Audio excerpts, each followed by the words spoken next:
ಎಲ್ಲ ನನ್ನ ಆತ್ಮೀಯ ವಿದ್ಯಾರ್ಥಿಗಳಿಗೆ ಪರಿಶ್ರಮ ನವೋದಯ ತರಬೇತಿ ಕೇಂದ್ರಕ್ಕೆ ಆತ್ಮೀಯವಾದಂತಹ ಸ್ವಾಗತವನ್ನ ಕೋರ್ತಾ, ಆತ್ಮೀಯ ವಿದ್ಯಾರ್ಥಿಗಳು ಇವತ್ತಿನ ದಿನ ನಾವ್ ಏನ್ ಮಾಡೋಣಪ್ಪ ಅಂತಂದ್ರೆ ಮ್ಯಾಥ್ಸ್ ಅಲ್ಲಿ ಬರ್ತಕ್ಕಂತಹ ಇಂಪಾರ್ಟೆಂಟ್ ಕ್ವಶನ್ ಗಳನ್ನ ಡಿಸ್ಕಷನ್ ಮಾಡ್ತಾ ಹೋಗೋಣ. ನಾವ್ ಇವತ್ತು ಏನ್ ಮಾಡ್ತೀವಿ ಅಂತಂದ್ರ ಮ್ಯಾಥ್ಸ್ ಅಲ್ಲಿ ಬರುವಂತಹ ಸಂಭವನೀಯ ಪ್ರಶ್ನೆಗಳನ್ನ ಏನ್ ಮಾಡ್ತಾ ಇದೀವಿ, ಡಿಸ್ಕಷನ್ ಅನ್ನ ಮಾಡ್ತಾ ಇದೀವಿ. ಅದಕ್ಕಿಂತ ಮುಂಚಿತವಾಗಿ ನಾನೊಂದು ವಿಷಯನ ನಿಮ್ ಜೊತೆ ಶೇರ್ ಮಾಡ್ಕೊಳ್ಳೋದಕ್ಕೆ ಇಷ್ಟಪಡ್ತೀನಿ.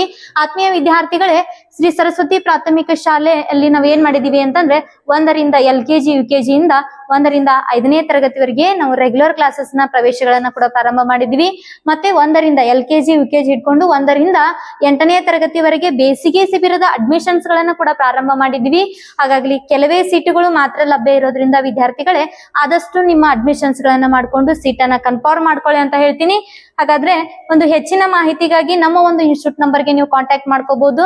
ಬೇಸಿಗೆ ಶಿಬಿರದಲ್ಲಿ ಅಡ್ಮಿಷನ್ಸ್ ತಗೊಳ್ಳೋದ್ರಿಂದ ನಿಮಗೆ ಉಚಿತವಾಗಿ ಏನೆಲ್ಲ ಸಿಗುತ್ತೆ ಅಂತಂದ್ರೆ, ನಮ್ಮ ಒಂದು ಕೋಚಿಂಗ್ ಕ್ಲಾಸ್ ನಲ್ಲಿ, ನಮ್ಮ ಒಂದು ತರಬೇತಿ ಕೇಂದ್ರದಲ್ಲಿ ನಾವ್ ಏನ್ ಮಾಡ್ತಾ ಇದೀವಿ ಅಂತಂದ್ರೆ ಉಚಿತ ಕರಾಟೆ ಕ್ಲಾಸ್ ಅನ್ನ ಕೊಡ್ತಾ ಇದೀವಿ, ಆಮೇಲೆ ಸಂಗೀತ ಕ್ಲಾಸ್ ಅನ್ನ ಕೊಡ್ತಾ ಇದೀವಿ, ಮತ್ತೆ ನಾವು ಡ್ಯಾನ್ಸ್ ಕ್ಲಾಸ್ ಅನ್ನ ನಿಮಗೆ ಆ ಒಂದು ಬೇಸಿಗೆ ಶಿಬಿರದಲ್ಲಿ ನಾವು ಕೊಡ್ತಾ ಇದೀವಿ. ಹಾಗಾಗಿ ವಿದ್ಯಾರ್ಥಿಗಳೇ, ನಿಮಗೆ ಯಾರಿಗಾದ್ರೂ ವಸತಿ ರಹಿತ ಮತ್ತು ವಸತಿ ಸಹಿತ ಏನಾದ್ರೂ ಅಡ್ಮಿಷನ್ಸ್ ಗಳು ಬೇಕಾಗಿದ್ರೆ ನಮ್ಮ ಒಂದು ಇನ್ಸ್ಟಿಟ್ಯೂಟ್ ಗೆ ನೀವು ಕಾಂಟ್ಯಾಕ್ಟ್ ಮಾಡ್ಕೊಂಡು ಅಡ್ಮಿಷನ್ಸ್ ಗಳನ್ನ ಪಡ್ಕೋಬಹುದು ಅಂತ ಹೇಳ್ತೀನಿ. ಹಾಗೆ ವಿದ್ಯಾರ್ಥಿಗಳೇ, ಅದೇ ರೀತಿಯಾಗಿ ನಾವ್ ಏನ್ ಮಾಡಿದೀವಿ ಅಂತಂದ್ರೆ ಇದೇ ವರ್ಷದ 2026 ಮಾರ್ಚ್ 22ನೇ ತಾರೀಕಿನಂದು ನಾವ್ ಏನ್ ಮಾಡಿದೀವಿ, ಪರಿಶ್ರಮ ರಾಜ್ಯ ಮಟ್ಟದ ಟ್ಯಾಲೆಂಟ್ ಪರೀಕ್ಷೆಯನ್ನ ಹಮ್ಮಿಕೊಂಡಿದ್ದೇವೆ. ಹೌದಾ? ಪರಿಶ್ರಮ ರಾಜ್ಯ ಮಟ್ಟದ ಟ್ಯಾಲೆಂಟ್ ಪರೀಕ್ಷೆಯಲ್ಲಿ ನೀವೆಲ್ರೂ ಏನ್ ಮಾಡ್ರಿ, ಭಾಗವಹಿಸ್ರಿ. ಬಹುಮಾನಗಳನ್ನ, ಹಲವಾರು ಬಹುಮಾನಗಳಿರ್ತಾವ, ಆ ಒಂದು ಬಹುಮಾನಗಳನ್ನ ಗೆಲ್ರಿ ಅಂತ ಹೇಳ್ತೀನಿ. ಹಾಗಾದ್ರೆ ವಿದ್ಯಾರ್ಥಿಗಳೇ, ಈ ಒಂದು ಪರೀಕ್ಷೆ ಯಾರಿಗೆಲ್ಲ ಇರುತ್ತಾ, ಅದು ಯಾವಾಗ ಇರುತ್ತಾ ಅಂತ ಹೇಳಿ ನಿಮ್ಗೆ ಗೊತ್ತಾಗ್ಬೇಕಾದ್ರೆ ಇಲ್ಲಿ ನೋಡ್ರಿ, ಪರೀಕ್ಷೆ ಯಾರಿಗಿರುತ್ತೆ ಅಂತಂದ್ರೆ ಈಗ ಸದ್ಯಕ್ಕೆ ಪ್ರೆಸೆಂಟ್ ಆಗಿ ಏನ್ ಮಾಡ್ತಿರ್ಬೇಕು ಅಂತಂದ್ರೆ ನಮಗೆ 3rd standard and 4th standard students ಗೆ ಇದೇನಿರುತ್ತೆ ಅಂತಂದ್ರೆ ಎಕ್ಸಾಮ್ ಇರುತ್ತೆ. ನೀವೇನಾದ್ರೂ ರೆಗ್ಯುಲರ್ ಕ್ಲಾಸಸ್ ನಲ್ಲಿ ಅಡ್ಮಿಷನ್ ಗಳನ್ನ ಬಯಸಿದ್ರೆ ನಿಮಗ ಉಚಿತ ತರಬೇತಿ ಕೂಡ ನಾವು ಕೊಡೋದಕ್ಕೆ ಈ ಒಂದು ಎಕ್ಸಾಮ್ ಅನ್ನ ನೀವು ಎಂಟ್ರೆನ್ಸ್ ಆಗಿ ಬರಿಬೇಕಾಗತ್ತೆ. ಹಾಗಾಗಿ ವಿದ್ಯಾರ್ಥಿಗಳೇ, ಇಲ್ಲಿ ನಾವು ನಿಮಗೆ ಇನ್ನೊಂದು ಡೌಟ್ ಇರ್ಬೋದು, ಏನು ಕನ್ನಡ ಮೀಡಿಯಂ ವಿದ್ಯಾರ್ಥಿಗಳು ಬರಿಬೇಕೋ ಏನು ಇಂಗ್ಲಿಷ್ ಮೀಡಿಯಂ ವಿದ್ಯಾರ್ಥಿಗಳು ಬರಿಬೇಕು ಅಂತ. ಹೌದಾ? ಹಾಗಾದ್ರೆ ವಿದ್ಯಾರ್ಥಿಗಳೇ, ಇಲ್ಲಿ ನೋಡ್ರಿ, ಈ ಒಂದು ಎಕ್ಸಾಮ್ ನ 2 ಮೀಡಿಯಂ ಅಲ್ಲಿ ಇರ್ತಕ್ಕಂತಹ ವಿದ್ಯಾರ್ಥಿಗಳು ಬರಿಬಹುದು. ನಿಮ್ ಸ್ಟೇಟ್ ಸಿಲೆಬಸ್ ಆಗಿರ್ಲಿ, CBSE ಸಿಲೆಬಸ್ ಆಗಿರ್ಲಿ, ICSE ಸಿಲೆಬಸ್ ಆಗಿರ್ಲಿ, ನಿಮ್ಮ ಒಂದು ಸ್ಪರ್ಧಾತ್ಮಕ ಪರೀಕ್ಷೆಯ ಮನೋಭಾವ ಹೆಚ್ಚಿಸಬೇಕು, ನಿಮಗೆ ಒಂದು ಆತ್ಮಶಕ್ತಿ, ಆತ್ಮಸ್ಥೈರ್ಯ ಬರ್ಬೇಕು ಅಂತಂದ್ರೆ ಇಂತಹ ಒಂದು ಎಕ್ಸಾಮ್ ಗಳನ್ನ ನೀವೇನ್ ಮಾಡ್ಬೇಕಾಗತ್ತೆ, ಬರಿಬೇಕಾಗತ್ತೆ. ಹಾಗಾಗಿ ಪರೀಕ್ಷೆ ಯಾವತ್ತಿರುತ್ತೆ, ಪರೀಕ್ಷೆ ಯಾವಾಗಿರುತ್ತೆ ಅಂತಂದ್ರೆ ಇದೇ ಒಂದು 2026 ಮಾರ್ಚ್ 22ನೇ ತಾರೀಕಿನಂದು ಪರೀಕ್ಷೆ ನಡೀತದ. ಹಾಗಾದ್ರೆ ಪರೀಕ್ಷೆ ಎಲ್ಲಿ ನಡೀತದ ಅಂತೇಳಿ ನಿಮ್ಗೆ ಗೊತ್ತಿರ್ಬೇಕು. ಪರಿಶ್ರಮ ಕೋಚಿಂಗ್ ಕ್ಲಾಸಸ್ ಹಾಗೂ ಶ್ರೀ ಸರಸ್ವತಿ ಪ್ರಾಥಮಿಕ ಶಾಲೆ ಗೋಕಾಕ್ ನಲ್ಲಿ ನಡೀತದ. ನಿಮಗೆ ಇಂಟ್ರೆಸ್ಟ್ ಇದ್ರೆ ಒಂದು ರಿಜಿಸ್ಟರ್ ಅನ್ನ ಮಾಡ್ಕೋಬೇಕಾಗತ್ತೆ. ಅಡ್ವಾನ್ಸ್ ಆಗಿ ಏನ್ ಮಾಡ್ಕೋಬೇಕು, ನಮ್ಮ ಒಂದು ಇನ್ಸ್ಟಿಟ್ಯೂಟ್ ನಂಬರ್ ಆಗಿರ್ತಕ್ಕಂತಹ 9632241200 ಹಾಗೂ 9449445497 ಗೆ ನೀವು ಕಾಂಟ್ಯಾಕ್ಟ್ ಮಾಡ್ಕೊಂಡು ಅಡ್ವಾನ್ಸ್ ರಿಜಿಸ್ಟ್ರೇಷನ್ ಅನ್ನ ಮಾಡ್ಕೊಳ್ಬೇಕಾಗತ್ತೆ ವಿದ್ಯಾರ್ಥಿಗಳೇ. ಹಾಗಾದ್ರೆ ಪರೀಕ್ಷೆ ಯಾವ ಸಮಯಕ್ಕೆ ಇರ್ತದ ಅಂತ ಹೇಳಿ ನಾವು ನೋಡಿದಾಗ, ಪರೀಕ್ಷಾ ಸಮಯ ಏನಪ್ಪಾ ಅಂತಂದ್ರ ಬೆಳಿಗ್ಗೆ 11 ಗಂಟೆಗೆ ಪರೀಕ್ಷೆ ಸ್ಟಾರ್ಟ್ ಆಗ್ತದ. ನೀವು ಎಷ್ಟೇ ದೂರದಲ್ಲಿದ್ರು ಕೂಡ ಅಷ್ಟೊತ್ತಿಗೆ ನೀವು ರೀಚ್ ಆಗ್ಬೇಕಾಗ್ತದ ವಿದ್ಯಾರ್ಥಿಗಳೇ. ಹಾಗಾದ್ರ ಈ ಒಂದು ಪರೀಕ್ಷೆಯನ್ನ ಎಲ್ರೂ ಬರೀರಿ, ನಿಮ್ಮ ಒಂದು ಬಹುಮಾನಗಳನ್ನ ನಿಮ್ಮದಾಗಿಸ್ಕೊಡ್ರಿ ಅಂತ ಹೇಳ್ತೀನಿ. ಹಾಗಾದ್ರೆ ಈ ಪರೀಕ್ಷೆಯನ್ನ ಬರೆಯೋದಕ್ಕೆ ನೀವು ಯಾವ ನಂಬರ್ಗೆ ಎನ್ರೋಲ್ಮೆಂಟ್ ಮಾಡಿಸ್ಬೇಕು, ಯಾವ ನಂಬರ್ಗೆ ನೀವು ರಿಜಿಸ್ಟ್ರೇಷನ್ ಮಾಡಿಸ್ಬೇಕು ಅಂತಂದ್ರೆ ಇಲ್ಲಿ ನೀಡಿರ್ತಕ್ಕಂತಹ ವಾಟ್ಸ್ಆಪ್ ಮೆಸೇಜ್ ಮೂಲಕನೂ ಅದನ್ನ ರಿಜಿಸ್ಟ್ರೇಷನ್ ಮಾಡ್ಕೋಬಹುದು, ಅಥವಾ ನಮಗೆ ಒಂದು ನೀವು ಫೋನ್ ಮುಖಾಂತರ ಫಾರ್ಮ್ ತುಂಬೋ ಮುಖಾಂತರನು ಕೂಡ ಏನ್ ಮಾಡ್ಕೋಬಹುದು ಅಂತಂದ್ರೆ ರಿಜಿಸ್ಟ್ರೇಷನ್ ಅನ್ನ ಮಾಡ್ಕೋಬಹುದು ವಿದ್ಯಾರ್ಥಿಗಳೇ. ಹಾಗಾದ್ರೆ ನಿಮಗೆ ರಿಜಿಸ್ಟ್ರೇಷನ್ ಮಾಡ್ಕೊಳ್ತಿರ್ತಕ್ಕಂತಹ ಒಂದು ನಂಬರ್ ಅನ್ನು ಕೂಡ ನಾವು ಕೊಟ್ಟಿದೀವಿ. ಇಲ್ಲಿ ಏನ್ ಮಾಡ್ರಿ ಅಂತಂದ್ರ ಹೆಚ್ಚಿನ ಮಾಹಿತಿಗಾಗಿ ನಮ್ಮ ಒಂದು ಇನ್ಸ್ಟಿಟ್ಯೂಟ್ ನಂಬರ್ ಗಳಿಗೆ ನೀವು ಕಾಂಟ್ಯಾಕ್ಟ್ ಮಾಡ್ಕೊಂಡು ಈ ಒಂದು ಸಂಪೂರ್ಣವಾಗಿರ್ತಕ್ಕಂತಹ ಬೇಸಿಗೆ ಶಿಬಿರದ ಮಾಹಿತಿ ಆಗಿರ್ಬೋದು, ಅಥವಾ ರೆಗ್ಯುಲರ್ ಕ್ಲಾಸಸ್ ನ ನೀವೇನಾದ್ರೂ ಇವಾಗ ಸದ್ಯಕ್ಕೆ 3ನೇ ತರಗತಿ 4ನೇ ತರಗತಿ ಏನಾದ್ರೂ ಓದ್ತಿದ್ರೆ ಅವರಿಗೆ ನೆಕ್ಸ್ಟ್ ಇಯರ್ ಗೆ ನೀವು ಮೊರಾರ್ಜಿ, ನವೋದಯ, ಆದರ್ಶ, ಆಮೇಲೆ ರಾಷ್ಟ್ರೀಯ ಮಿಲಿಟರಿ ಸ್ಕೂಲ್ ಆಗಿರ್ಬೋದು, ಸೈನಿಕ ಎಕ್ಸಾಮ್ ಆಗಿರ್ಬೋದು, ಆಳ್ವಾಸ್ ಎಕ್ಸಾಮ್ ಆಗಿರ್ಬೋದು, ಆಳ್ಕೆ ಎಕ್ಸಾಮ್ ಆಗಿರ್ಬೋದು, ಇವುಗಳನ್ನೆಲ್ಲಾನು ನೀವು ಬರಿಬೇಕು ಅಂತ ಅನ್ಕೊಂಡಿದ್ರೆ, ಅದಕ್ಕಿಂತ ಪೂರ್ವ ತಯಾರಿಯನ್ನ ನೀವೇನಾದ್ರೂ ಕೋಚಿಂಗ್ ಕ್ಲಾಸ್ ನಲ್ಲಿ ತರಬೇತಿಯನ್ನ ಪಡಿಬೇಕು ಅನ್ಕೊಂಡಿದ್ರೆ ನಮ್ಮ ಒಂದು ಇನ್ಸ್ಟಿಟ್ಯೂಟ್ ನಂಬರ್ಗೆ ನೀವು ಕಾಂಟ್ಯಾಕ್ಟ್ ಮಾಡ್ಕೊಂಡು ಸಂಪೂರ್ಣವಾದ ಮಾಹಿತಿಯನ್ನ ಪಡ್ಕೊಳ್ರಿ ಅಂತ ಹೇಳ್ತೀನಿ. ಹಾಗಾದ್ರೆ ಇವತ್ತಿನ ಒಂದು ನಾವು ಡಿಸ್ಕಷನ್ ಮಾಡತಕ್ಕಂತಹ ಕ್ವಶನ್ಸ್ ಗಳು ಯಾವ ರೀತಿ ಇರ್ತಾವ, ಅವುಗಳನ್ನ ಯಾವ ರೀತಿ ನಾವು ಟ್ರಿಕ್ ಮೂಲಕ ಬಿಡಿಸ್ಬೇಕು ಅನ್ನೋದನ್ನ ಈ ಒಂದು ಕ್ಲಾಸ್ ಅಲ್ಲಿ ನಾನು ಹೇಳ್ತಾ ಹೋಗ್ತೀನಿ. ಹೇಳಿದೀನಿ. ನಿಮಗೆ ಇನ್ನೇನು ಕೆಲವೇ ದಿನಗಳು ಮಾತ್ರ ಉಳಿದಿರೋದು ಮೊರಾರ್ಜಿ ಎಕ್ಸಾಮ್ಗೆ, ಮತ್ತೆ ಆಳ್ವಾಸ್ ಎಕ್ಸಾಮ್ಗೂ ಕೂಡ ಕೆಲವೇ 3 ದಿನಗಳು ಮಾತ್ರ ಉಳಿದಿರೋದು. ಹಾಗಾಗಿ ವಿದ್ಯಾರ್ಥಿಗಳೇ ಸರಿಯಾಗಿ ನೀವು ಅಂಡರ್ಸ್ಟ್ಯಾಂಡ್ ಮಾಡ್ಕೋತಾ, ಸರಿಯಾಗಿ ಇದನ್ನ ನೋಟ್ಸ್ ಮಾಡ್ಕೋತಾ ಏನ್ ಮಾಡ್ರಿ ಅಂತಂದ್ರ ಅಭ್ಯಾಸವನ್ನ ಮಾಡ್ರಿ, ಪ್ರಿಪರೇಷನ್ ಅನ್ನ. ಇದೊಂದು ಕೊನೆ ಕ್ಷಣದ ತಯಾರಿ ಅಂತಾನೆ ಹೇಳ್ಬೋದು. ಹಾಗಾದ್ರೆ ವಿದ್ಯಾರ್ಥಿಗಳ ಮೊದಲನೇ ಪ್ರಶ್ನೆ ಏನಿದೆ ಅಂತ ಹೇಳಿ ನೋಡ್ರಿ, ವ್ಯವಕಲನ ಮಾಡೋದನ್ನ ಕೇಳಿದ್ದಾರೆ. ಬಹಳಷ್ಟು ಈಜಿ ಆಗಿರ್ತಕ್ಕಂತಹ ಪ್ರಶ್ನೆ, ವ್ಯವಕಲನ ಮಾಡೋದು ಕೇಳಿದ್ದಾರೆ. ಹಾಗಾದ್ರೆ 8,000 ಎಷ್ಟನ್ನ ಮೈನಸ್ ಮಾಡ್ಬೇಕು ಅಂತ ಕೇಳಿದ್ದಾರೆ. 8,000ದಲ್ಲಿ ನಮ್ಗೆ 4,617 ಮೈನಸ್ ಮಾಡಿದಾಗ ಬರುವಂತಹ ಉತ್ತರ ಏನು ಅಂತ ಕೇಳಿದ್ದಾರೆ. ಸಬ್ಟ್ರಾಕ್ಟ್ ಫಾರ್ಮ್ ಅಂತ ಕೇಳಿದ್ದಾರೆ. ಇಲ್ಲಿ ನೋಡ್ರಿ, 10ರಲ್ಲಿ 7 ಹೋದ್ರೆ 3 ಉಳಿತು, ಆಮೇಲೆ 10ರಲ್ಲಿ 2 ಹೋದ್ರೆ 8 ಉಳಿತು. ನೆಕ್ಸ್ಟ್ 10ರಲ್ಲಿ ನಮಗ 6, 7 ಹೋದ್ರೆ ಏನು ಉಳಿತೈತಿ? 3 ಉಳಿತದ. ನೆಕ್ಸ್ಟ್ 4ರಲ್ಲಿ 8ರಲ್ಲಿ 4 + 1 5 ಹೋದ್ರೆ ಎಷ್ಟು ಉಳಿತದ್ರಿ? 3 ಉಳಿತದ. ಹಾಗಾದ್ರೆ ವಿದ್ಯಾರ್ಥಿಗಳೇ ನಮಗೆ 0ಯಲ್ಲಿ 7ನ್ನ ಕಳಿಯಕ್ ಬರ್ಲಿಲ್ಲ ಅಂತಂದ್ರೆ ನಾನು ಏನ್ ಹೇಳಿದೀನಿ ನಿಮಗೆ, ಪಕ್ಕದ ಮನೆಯಿಂದ 10ನ್ನ ಸಾಲವಾಗಿ ತಗೊಳ್ರಿ ಅಂತ ಹೇಳಿದೀನಿ. ಹಾಗಾದ್ರೆ ವಿದ್ಯಾರ್ಥಿಗಳು ಇಲ್ಲಿ ನೋಡ್ರಿ, 3,383 ಅನ್ನೋದು ನಮಗೆ ಸರಿಯಾಗಿರ್ತಕ್ಕಂತಹ ಉತ್ತರ ಆಗ್ಯದ. ಹಾಗಾದ್ರೆ ಯಾವ ಆಪ್ಷನ್ ಒಳಗೈತ್ರಿ? ಆಪ್ಷನ್ ಬಿ ಅಲ್ಲಿ ಸರಿಯಾದಂತಹ ಉತ್ತರ ಅದ. ಹೌದಾ? ಆಪ್ಷನ್ ಬಿ ಅಲ್ಲಿ ನಮಗ್ ಸರಿಯಾಗಿರ್ತಕ್ಕಂತಹ ಉತ್ತರ ಅದ. Option B is right answer. ನನಗಿಂತಲೂ ಮುಂಚಿತವಾಗಿ ನೀವು ಕಮೆಂಟ್ ಮೂಲಕ ನನ್ಗೆ ಆನ್ಸರ್ ಗಳನ್ನ ತಿಳಿಸ್ಬೇಕು. ಬಹಳಷ್ಟು ಈಸಿ ಆದಂತಹ ಪ್ರಶ್ನೆಗಳಿದಾವ. ಹಾಗಾಗಿ ವಿದ್ಯಾರ್ಥಿಗಳೇ, ನಾನ್ ಮಾಡೋಕ್ಕಿಂತ ಮುಂಚೆನೆ ನೀವು ಅದನ್ನ ಕಂಪ್ಲೀಟ್ ಮಾಡಿ ನನಗೆ ಆನ್ಸರ್ ಅನ್ನ ಕಮೆಂಟ್ ಮೂಲಕ ತಿಳಿಸ್ಬೇಕು. ನಿಮಗೆ ಇನ್ನೂ ಯಾರಾದ್ರೂ ನಮ್ಮ ಯೂಟ್ಯೂಬ್ ಚಾನಲ್ಗೆ ಸಬ್ಸ್ಕ್ರೈಬ್ ಆಗಿರ್ಲಿಲ್ಲ ಅಂತಂದ್ರೆ ಸಬ್ಸ್ಕ್ರೈಬ್ ಮಾಡ್ಕೊಡ್ರಿ. ಆದಷ್ಟು ನಿಮ್ ಫ್ರೆಂಡ್ಸಿಗೆಲ್ಲ ಶೇರ್ ಮಾಡ್ರಿ ಅಂತ ಹೇಳ್ತೀನಿ. ಹಾಗಾದ್ರೆ ವಿದ್ಯಾರ್ಥಿಗಳೇ, ಮುಂದಿನ ಪ್ರಶ್ನೆ ಏನಿದೆ ಅಂತ ಹೇಳಿ ನೋಡೋಣ. ಸುರೇಶನು ಒಂದು ತರಗತಿಯ ಕ್ರಮವಾಗಿ 110, 240, 320 ಕಾರ್ಡ್ಗಳನ್ನ ಓದುತ್ತಾನೆ. ಹಾಗಾದರೆ ಅವನು ಓದಿದ ಒಟ್ಟು ಕಾರ್ಡ್ಗಳ ಸಂಖ್ಯೆ ಎಷ್ಟು ಅಂತೇಳಿ ಕೇಳಿದ. Suresh reeds 110, 240, 320 cards in a class in order. Then what is the number of total cards he read ಅಂತ ಕೇಳಿದ್ದಾರೆ. ಓಕೆ, ಹಾಗಾದ್ರೆ ವಿದ್ಯಾರ್ಥಿಗಳೇ ಇಲ್ಲಿ ನೋಡ್ರಿ, ನಮಗ್ ಏನ್ ಕೊಟ್ಟಾರ ಅಂತಂದ್ರ, ಸುರೇಶ ಒಂದು ದಿನದೊಳಗ ಎಷ್ಟೆಷ್ಟು ಕಾರ್ಡ್ಗಳನ್ನ ಓದಿದಾನ. ಕಾರ್ಡ್ಗಳು ಓದುದು ಅಂತಂದ್ರ ನಮ್ಮಲ್ಲಿ ನಲಿಕಲಿಯೊಳಗ ಕಾರ್ಡ್ಗಳು ಇರ್ತಾವ, ಅವನ್ನ ದಿನಕ್ಕೆ ಇಂತಿಷ್ಟು ಅಂತೇಳಿ ಕಾರ್ಡ್ಗಳು ಓದಾನ. ಅವು ಎಷ್ಟ್ ಆಗ್ತಾವ ಟೋಟಲ್ ಅಂತೇಳಿ ನೋಡ್ತಾ ಹೋದಂತೆ 110, 240, ಆಮೇಲೆ 320 ಅಂತ ಹೇಳಿದ. ಹಾಗಾದ್ರೆ ಟೋಟಲ್ ಮಾಡಿದಾಗ ನಮ್ಗೆ ಎಷ್ಟು ಕಾರ್ಡ್ಗಳಾಗ್ತಾವ ಅಂತ ಹೇಳಿ ನೋಡ್ತಾ ಹೋಗೋಣ. 0ಗೆ 0, 4 1 5, 5 + 2 7 ಆಗ್ತದ. ನೆಕ್ಸ್ಟ್ 1 + 2 3 ಆಗ್ತದ. 3ಕ್ಕೆ 3 ಸೇರಿಸಿದ್ರ 6 ಆಗ್ತದ. ಟೋಟಲ್ ಆಗಿ ಎಷ್ಟು ಕಾರ್ಡ್ಗಳನ್ನ ಓದಿದಾನೆ ಅಂತಂದ್ರೆ 670 ಕಾರ್ಡ್ಸ್ ಅನ್ನ ಓದಿದಾನೆ. ಈ ರೀಡ್ಸ್ 670 ಕಾರ್ಡ್ಸ್. ಓಕೆ, ಹಾಗಾದ್ರೆ ಆಪ್ಷನ್ ಸಿ ಇದಕ್ಕೆ ಏನಂತಂದ್ರ ಸರಿಯಾಗಿರ್ತಕ್ಕಂತಹ ಉತ್ತರ. ನೆಕ್ಸ್ಟ್ ಮುಂದಿನ ಒಂದು ಪ್ರಶ್ನೆ ಏನೈತೆ ಅಂತ ನೋಡ್ರಿ, ಸೀಕ್ವೆನ್ಸ್ ಕಂಪ್ಲೀಟ್ ದಿ ಸೀಕ್ವೆನ್ಸ್ ಅಂತ ಕೊಟ್ಟಿದ್ದಾರೆ. ಅನುಕ್ರಮವನ್ನ ಪೂರ್ಣಗೊಳಿಸಿ ಅಂತ ಹೇಳಿ ಕೊಟ್ಟಾರ. ಹಾಗಾದ್ರೆ ವಿದ್ಯಾರ್ಥಿಗಳೇ ಇಲ್ಲಿ ನೋಡ್ರಿ, 25, 50, 75, 100, 125 ಅಂತ ಹೇಳಿ ಕೊಟ್ಟಿದಾರ. ನಮಗ್ ನೋಡಿದ ತಕ್ಷಣ ಆನ್ಸರ್ ಗೊತ್ತಾಗತ್ತೆ. ಯಾಕಂತಂದ್ರೆ ಇದು 25 ಮಗ್ಗೆ ಐತಿ, ಅಥವಾ 25 ಪ್ಲಸ್ ಮಾಡ್ತಾ ಹೋಗಿದ್ದಾರೆ. ಹೌದಾ? ಹಾಗಾದ್ರ 25ಕ್ಕೆ 25 ಪ್ಲಸ್ ಮಾಡಿದ್ರೆ ಎಷ್ಟಾಯ್ತು? 50 ಆಯ್ತು. 50ಕ್ಕೆ 25 ಪ್ಲಸ್ ಮಾಡಿದ್ರೆ ಎಷ್ಟಾಯ್ತು? 75 ಆಗಿತ್ತು. ಹಾಗೆ ಏನಂತಂದ್ರ 25 1 25, 25 2 50, 25 3 75, 25 4 100. ಹೌದಾ? 25 5 125, 25 6 150. ನೆಕ್ಸ್ಟ್ 25 7 ಎಷ್ಟು ಬರ್ತದ? 175 ಅಂತ ಹೇಳಿ ಬರ್ತದ. ಹಾಗಾದ್ರೆ ನಮ್ಗೆ ಆನ್ಸರ್ ಯಾವ್ದ್ರಿ? 150, 175 ಅಂತ ಹೇಳಿ ಆಗ್ತದ. ಹಾಗಾದ್ರೆ ಯಾವ ಆಪ್ಷನ್ ಒಳಗೈತ್ರಿ? ಆಪ್ಷನ್ ನಂಬರ್ ಎ ಇದಕ್ಕೆ ಸರಿಯಾದಂತಹ ಉತ್ತರ. ಓಕೆ, ಹಾಗಾದ್ರೆ ವಿದ್ಯಾರ್ಥಿಗಳೇ, ಇನ್ನು ನಮ್ಮ ಯೂಟ್ಯೂಬ್ ಚಾನಲ್ ನ ಯಾರು ಸಬ್ಸ್ಕ್ರೈಬ್ ಮಾಡ್ಕೊಂಡಿಲ್ಲ, ಸಬ್ಸ್ಕ್ರೈಬ್ ಮಾಡ್ಕೊಡ್ರಿ. ಈಗಾಗಲೇ ಬೇಸಿಗೆ ಶಿಬಿರ ಮತ್ತು ರೆಗ್ಯುಲರ್ ತರಗತಿಯ ಅಡ್ಮಿಷನ್ಸ್ ಗಳು ಕೂಡ ಪ್ರಾರಂಭ ಆಗಿದಾವ. ನೀವು ಇನ್ನೂ ಯಾರು ಅಡ್ಮಿಷನ್ಸ್ ಗಳನ್ನ ಮಾಡೋರು ಇದ್ದೀರಾ, ಬೇಗ ಸೀಟ್ಗಳು ಕೆಲವೇ ಸೀಟ್ಗಳು ಮಾತ್ರ ಇರ್ತಾವ. ಹಾಗಾಗಿ ಬೇಗ ನಿಮ್ಮ ಹೆಸರನ್ನ ನೋಂದಾಯಿಸ್ಕೊಡ್ರಿ ಅಂತ ಹೇಳ್ತೀನಿ. ಹಾಗಾದ್ರೆ ವಿದ್ಯಾರ್ಥಿಗಳೇ, ಮುಂದಿನ ಒಂದು ಪ್ರಶ್ನೆ ಏನ್ ಕೊಟ್ಟಾರಂತ ನೋಡ್ರಿ. 4/20 ಅನ್ನ ಶೇಕಡಾಕ್ಕೆ ಪರಿವರ್ತಿಸಿದಾಗ ಅಂತ ಕೇಳಿದಾರ. Converted into percentage, convert to percentage ಅಂತ ಕೇಳಿದಾರ. 4/20. ಹೌದಾ? 4/20 ಅನ್ನ ಪರ್ಸೆಂಟ್ಗೆ ಕನ್ವರ್ಟ್ ಮಾಡಂದಿದಾರ ಅಂತಂದ್ರೆ ಏನ್ ಮಾಡ್ಬೇಕು ನಾವು? ಪರ್ಸೆಂಟ್ ಅಂದ್ರೆ ನಮ್ಗೆ ಯಾವತ್ತು ಏನಿರ್ತದ್ರಿ? 100%. ಅಂದ್ರೆ ಇನ್ನು 100 ಅಂತ ಅರ್ಥ ಅಂತ ನಾನು ಹಲವಾರು ಕ್ಲಾಸ್ಗಳಲ್ಲಿ ಹೇಳಿದೀನಿ. ಹಾಗಾದ್ರೆ ಇಲ್ಲಿ ನೋಡ್ರಿ, ನಾವು ಸಂಕ್ಷೇಪಿಸಿದಾಗ, ಇದನ್ನ ಸಿಂಪ್ಲಿಫೈ ಮಾಡಿದಾಗ ಏನಾಗತ್ತಂತಂದ್ರ ಇಲ್ಲಿ 21 25 ಓಕೆ 25 ಎಷ್ಟು 100. ಹಾಗಾದ್ರ 5 4 ಎಷ್ಟು 20. ನಮಗ ಆನ್ಸರ್ ಎಷ್ಟು ಬಂತು 20% ಅಂತ ಹೇಳಿ ಆಗ್ತದ. ಹಾಗಾದ್ರೆ ಯಾವ ಆಪ್ಷನ್ ಅಲ್ಲಿ ಇದೀರಿ? ಆಪ್ಷನ್ ಬಿ ಇದಕ್ಕೆ ಏನಂತಂದ್ರೆ ಇಲ್ಲಿ ಸರಿಯಾಗಿರ್ತಕ್ಕಂತಹ ಉತ್ತರ. ಬಹಳಷ್ಟು ಈಸಿ ಆಗಿರ್ತಕ್ಕಂತಹ ಪ್ರಶ್ನೆಗಳಿರ್ತಾವ, ಕನ್ಫ್ಯೂಷನ್ ಮಾಡ್ಕೊಳ್ಳೋಂತ ಅವಶ್ಯಕತೆ ಇಲ್ಲ. ಯಾಕಂತಂದ್ರ ಈಸಿ ಆಗಿರ್ತಕ್ಕಂತಹ ಪ್ರಶ್ನೆಗಳು, ನಿಮಗೆ ಗೊತ್ತಿರುವಂತಹ ಪ್ರಶ್ನೆಗಳಿಗೆ ನೀವು ತಪ್ಪ ಆನ್ಸರ್ ಗಳನ್ನ ಹಾಕ್ತಿರ್ತೀರಾ. ಯಾಕಂತಂದ್ರೆ ಅಲ್ಲಿ ನೀವು ಗಡಿಬಿಡಿಯನ್ನ ಮಾಡ್ಕೊಂಡು ಕನ್ಫ್ಯೂಷನ್ ಅನ್ನ ಮಾಡ್ಕೊತೀರಾ. ಎಲ್ಲಾನು ನಿಮಗೆ ಆನ್ಸರ್ ಕರೆಕ್ಟ್ ಆಗಿ ಗೊತ್ತಿರತ್ತ, ಆದ್ರೆ ನೀವು ತಪ್ಪು ಮಾಡೋದಕ್ಕೆ ಹೋಗ್ಬೇಡ್ರಿ. ಓಕೆ, ಹಾಗಾದ್ರ 5ರ ಘನ ಸಂಖ್ಯೆ ಕ್ಯೂಬ್ ಆಫ್ 5 ಅಂತ ಕೇಳಿದಾರೆ. ಓಕೆ, ಕ್ಯೂಬ್ ಆಫ್ 5, ಕ್ಯೂಬ್ ಅಂದ್ರೆ ನೀನು 3, ಹೌದಾ? ರೆಸ್ಟ್ 3 ಅಂತ ಹೇಳಿ ಕರಿತೀವಿ ನಾವು. 5ರ ಘನ ಸಂಖ್ಯೆ ಅಂತಂದ್ರ 5ರ ಘಾತ 3 ಅಂತೇಳಿ ನಮಗೆ ಎಷ್ಟು ಸರಿ ಇಂಟು ಮಾಡ್ಬೇಕಂದ್ರ 5ನ್ನ 3 ಸಾರಿ ಇಂಟು ಮಾಡಿದಾಗ ನಮಗ ಘನಸಂಖ್ಯೆ ಬರ್ತದ.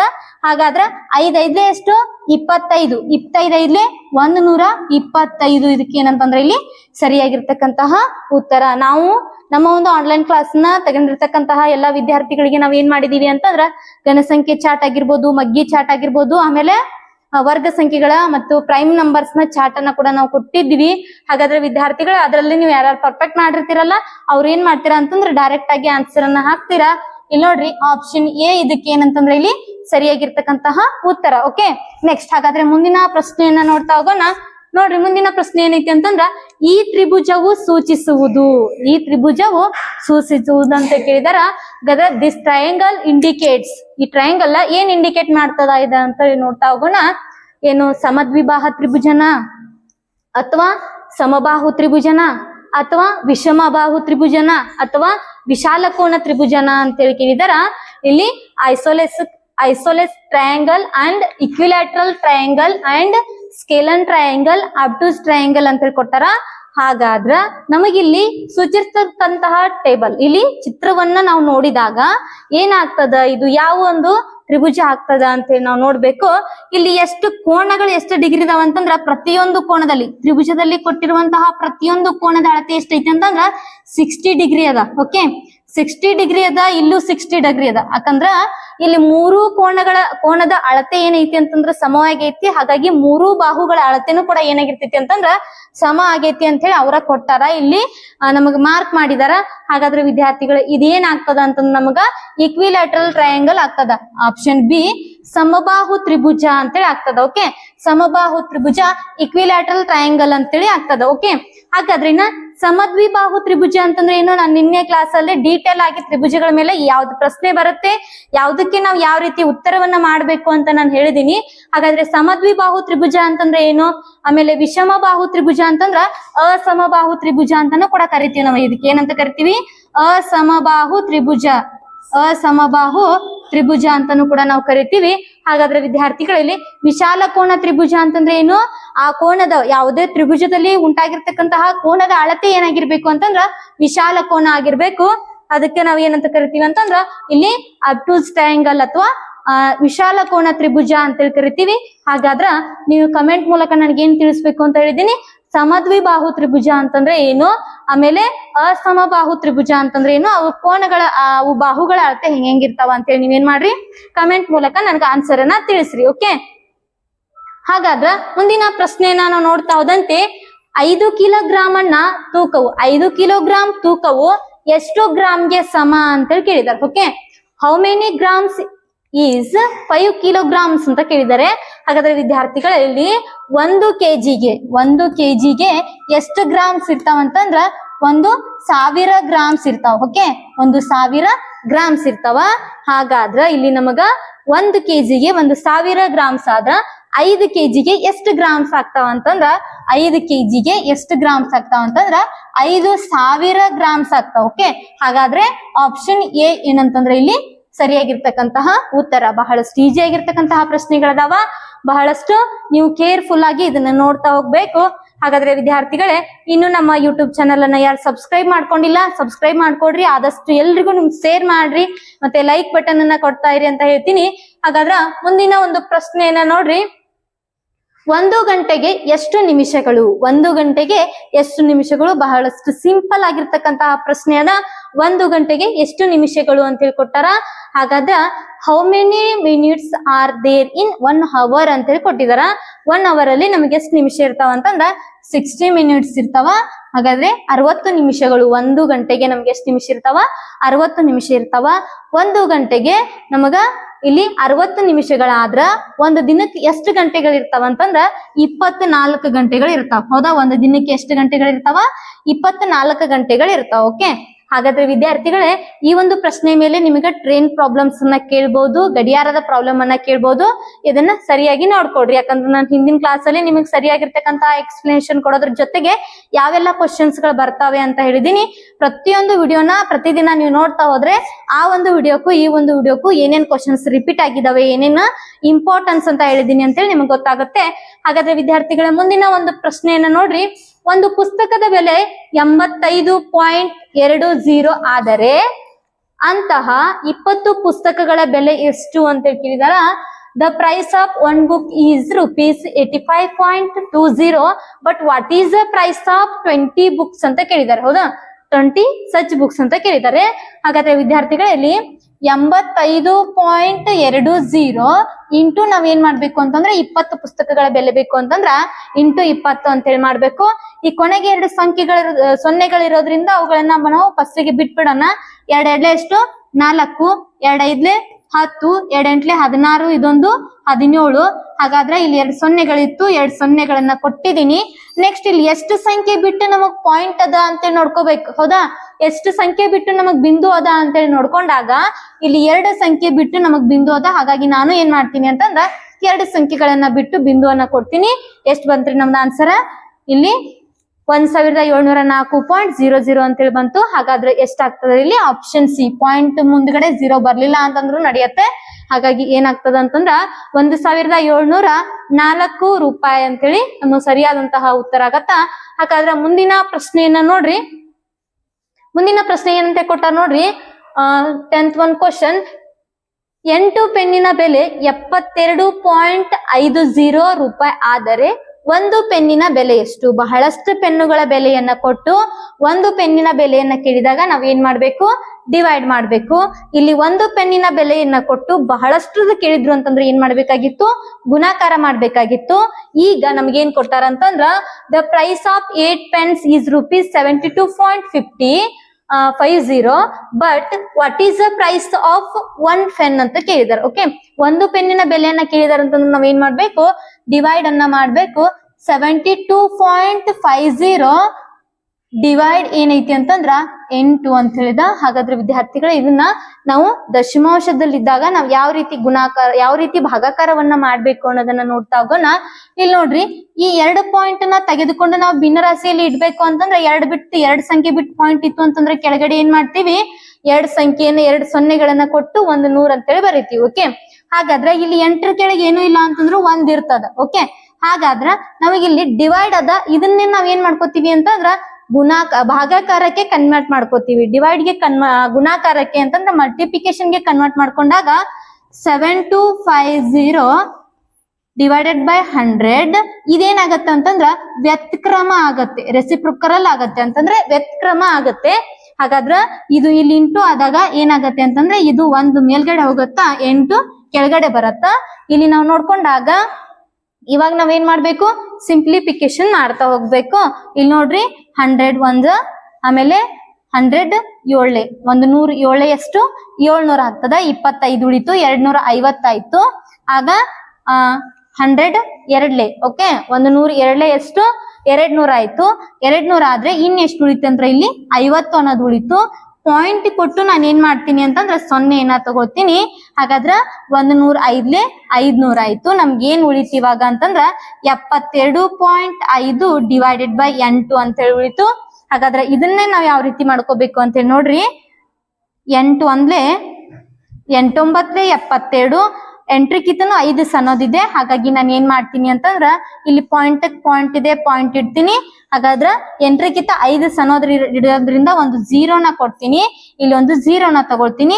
ಹಾಗಾದ್ರೆ ನಮ್ಗೆ ಏನಾಗ್ತದ 50 ಆಯ್ತು, 8 48 ಓಕೆ 8 48 ಹಾಗಾದ್ರ 9.06 ಅನ್ನೋದು ಇದಕ್ಕೆ ಏನಂತಂದ್ರೆ ಇಲ್ಲಿ ಸರಿಯಾಗಿರ್ತಕ್ಕಂತಹ ಉತ್ತರ. ಓಕೆ ಹಾಗಾದ್ರೆ ಎಷ್ಟು ಬಂತು, ಯಾವ ಆಪ್ಷನ್ ಅದ ನಮ್ಗ 9.06 ಓಕೆ ಹಾಗಾದ್ರೆ ಆಪ್ಷನ್ ಬಿ ಅಲ್ಲಿ ನಮಗೆ ಸರಿಯಾಗಿರ್ತಕ್ಕಂತಹ ಉತ್ತರನ option B is right answer. Okay ಇವತ್ತಿನ ದಿನ ನಾವ್ ಏನ್ ಮಾಡಿದ್ವಿ ಅಂತಂದ್ರೆ ಇಂಪಾರ್ಟೆಂಟ್ 10 ಕ್ವಶನ್ಸ್ ಗಳನ್ನ ನಾವು ಇಲ್ಲಿ ಚರ್ಚೆ ಮಾಡ್ತಾ ಹೋದ್ವಿ. ಹಾಗಾದ್ರೆ ವಿದ್ಯಾರ್ಥಿಗಳೇ, ನಮ್ಮ ಒಂದು ಪರಿಶ್ರಮ ನವೋದಯ ತರಬೇತಿ ಕೇಂದ್ರದಲ್ಲಿ ನಾವು ಈಗಾಗಲೇ ಏನ್ ಮಾಡಿದೀವಿ ಅಂತಂದ್ರ ಬೇಸಿಗೆ ಶಿಬಿರ ಮತ್ತು ರೆಗ್ಯುಲರ್ ಕ್ಲಾಸಸ್ ನ ಅಡ್ಮಿಷನ್ ಗಳನ್ನು ಕೂಡ ಪ್ರಾರಂಭ ಮಾಡಿದೀವಿ. ಹಾಗಾದ್ರ ನಿಮಗೆ ಯಾರಿಗಾದ್ರೂ ಬೇಕಿದ್ರೆ ಏನ್ ಮಾಡ್ರಿ ಅಂತಂದ್ರ ನಮ್ಮ ಇನ್ಸ್ಟಿಟ್ಯೂಟ್ ನಂಬರ್ಗೆ ನೀವು ಕಾಂಟ್ಯಾಕ್ಟ್ ಮಾಡ್ಕೊಂಡು ಈ ಒಂದು ಅಡ್ಮಿಷನ್ಸ್ ಗಳನ್ನ ಪಡ್ಕೊಡ್ರಿ. ಹಾಗೆ ಏನ್ ಮಾಡಿದೀವಿ ಅಂತಂದ್ರ ಅದೇ ರೀತಿಯಾಗಿ ನಾವು ಮಾರ್ಚ್ 22ನೇ ತಾರೀಕಿನಂದು ನಾವೇನ್ ಮಾಡಿದೀವಿ, ಪರಿಶ್ರಮ ರಾಜ್ಯ ಮಟ್ಟದ ಟ್ಯಾಲೆಂಟ್ ಪರೀಕ್ಷೆಯನ್ನ ಕೂಡ ಹಮ್ಮಿಕೊಂಡಿದ್ದೀವಿ. ಈ ಒಂದು ಪರೀಕ್ಷೆಯಲ್ಲಿ ನೀವು ಭಾಗವಹಿಸಿ ಬಹುಮಾನಗಳನ್ನ ಗೆಲ್ರಿ ಅಂತ ಹೇಳ್ತೀನಿ. ಈ ಒಂದು ಪರೀಕ್ಷೆ ಎಲ್ಲಿ ನಡೆಯತ್ತಪ್ಪ ಅಂತಂದ್ರೆ ಶ್ರೀ ಸರಸ್ವತಿ ಪ್ರಾಥಮಿಕ ಶಾಲೆ ಗೋಕಾಕ್ ನಲ್ಲಿ ನಡೀತದ, ಪರಿಶ್ರಮ ಕೋಚಿಂಗ್ ಕ್ಲಾಸಸ್ ನಲ್ಲಿ ನಡೀತದ.